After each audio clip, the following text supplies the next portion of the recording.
આજે આપણે બનાવીશું ગુજરાતીઓ માટેનું સ્પેશિયલ ઊંધિયું.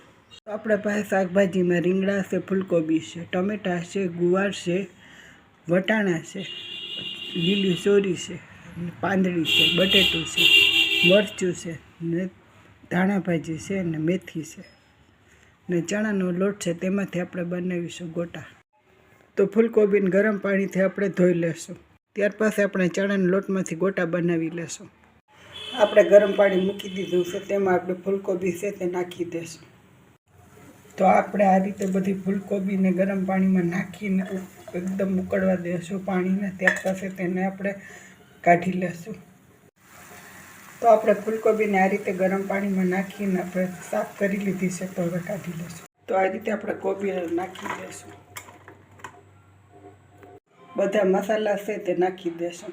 આદુનો પાવડરને 1 ચમચી, ગરમ મસાલો 1 ચમચી, તો સ્વાદ અનુસાર મીઠું, આપણે અડધી ચમચી નાની છે સાજીના ફૂલ, ને 1 ચમચી ખાંડ, અડધી ચમચી છે તે અડધી છે નાની હોય તો 1. તો આ રીતે બધા મસાલા નાખી લીધા છે. હવે તેલનું મોણ નાખીને આપણે લોટને બાંધી લઈશું. તો આ રીતે આપણે ચમચો અડધો છે તે તેલનો નાખીશું.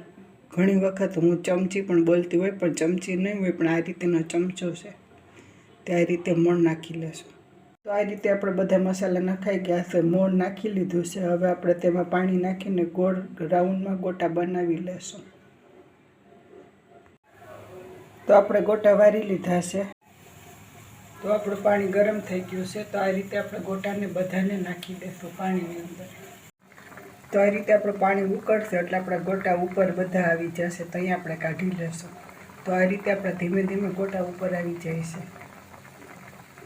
તો હવે આપણે બધા ગોટાને કાઢી લેશું. તો આ રીતે આપણા ગોટાને આપણે કાઢી દીધા છે, ઠરવા મૂકી દીધા છે. ત્યાર પછી આપણે તળી લેશું.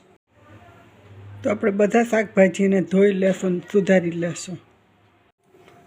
તો આપણે આ રીતે બધા શાકભાજી ભેગા કરી દીધા છે. આપણે કોબીને આપણે ઉકાળીને રાખી દીધી છે, ટમેટા સુધારી દીધા છે, બટેટા સુધારી દીધા છે, ગેસ ચાલુ કરી દીધો છે, અને કુકરમાં આપણે તેલ મૂકીને વઘારી લેશું.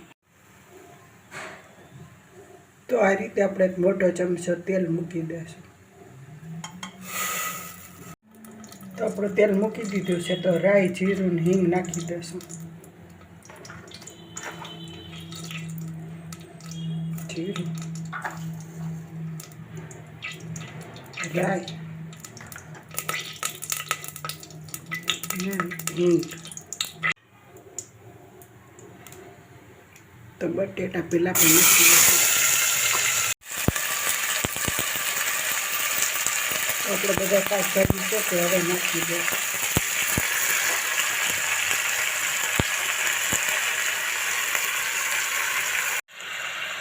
તો આ રીતે આપણે શાક કરે છે. તો ટમેટાની અંદર આપણે બધા મસાલા કરી દઈશું.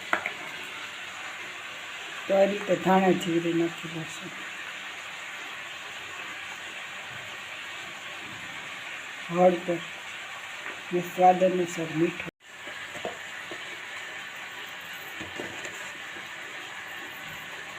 ત્યાર પછી આપણે ટમેટા છે તેને નાખી દઈશું. 1 ચમચી ગરમ મસાલો નાખી દઈશું. ત્યાર પછી આ રીતે ધીમે ધીમે આપણે સળવા દઈશું. તો આ રીતે આપણે બધા મસાલા મિક્સ કરી લીધા છે. હવે ધીમે ગેસે આપણે તેને ઢાંકીને રાખી દઈશું. ધીમે ધીમે ગેસે સળવા દઈશું. તો આ રીતે આપણે બધા મસાલા નાખી દીધા છે, બધા શાક નાખી દીધા છે. ત્યાર પછી આ રીતે આપણે ડીશ રાખી દઈશું. તો આપણા ગોટા આ રીતે ઠરી ગયા છે. હવે આપણે તેને તળી લેશું.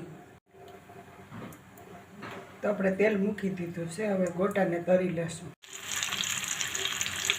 તો આ રીતે આપણે ધીમે ગેસે બધા ગોટાને તળી લેશું. તો આપણું શાક વરાળમાં સળી ગયું છે. હવે આપણે 1 કરસ્યો 1 પાણીનો નાખી દઈશું. તો આપણા ગોટા તૈયાર થઈ ગયા છે, તળી લીધા છે. હવે આપણે તેને પણ નાખી દઈશું. તો આ રીતે આપણે શાકમાં પાણી નાખી દીધું છે. શાક ઉકળી ગયું છે. તો આ રીતે આપણે બધા ગોટા નાખી દઈશું. તો આ રીતે આપણે ગોટા નાખી દીધા છે. હવે આપણે 2 કે 3 સીટી વગાડીશું. જો તમારે વધારે સળેલું શાક જોઈએ તો 3 સીટી નાખતો, 2 સીટીમાં સળી જાય છે. આપણું ઊંધિયું તૈયાર થઈ ગયું છે, તો હવે વઘાર કરી નાખશું.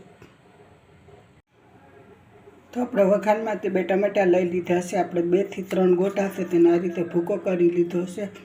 ત્યાર પછી આપણે લસણવાળી ચટણી છે તેનો ઉપયોગ કરીશું. તેલ આપણે મૂકી દીધું છે. તો આપણે લસણવાળી ચટણી અને ટમેટાં છે તેનો વઘાર કરી નાખશું.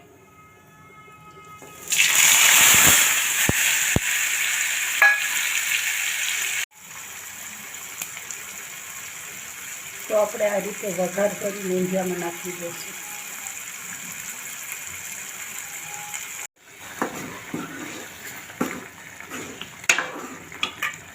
તો આ રીતે આપણે બટાનો ભૂકો નાખી દીધો છે. વઘાર તૈયાર થઈ ગયો છે. તો આ રીતે સરસ ટેસ્ટી અને સ્વાદિષ્ટ ઊંધિયું તૈયાર છે.